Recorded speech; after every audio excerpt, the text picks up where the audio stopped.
Dobry, jak dzwonia w sprawie olejary. W sprawie olejary. 80. Kiedy to jest rok? Poli to? A jest to fed rozjebane, bo na tych zdjęciach to tak wygląda, no ja...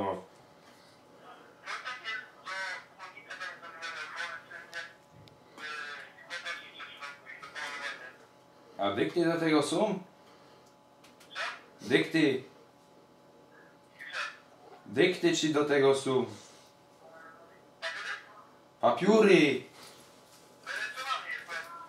Aha, aha. A jak tam z łopunami?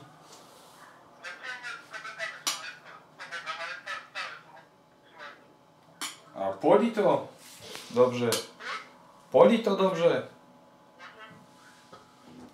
Aha, jaki to jest miejscowość? Bo mi coś tu... Aha. To ja jutro zadzwonię, bo ja w tamtych rejonach, aż by jeździł za maszynami jutro, to by dzwonił. Ja, do widzenia. Dobra.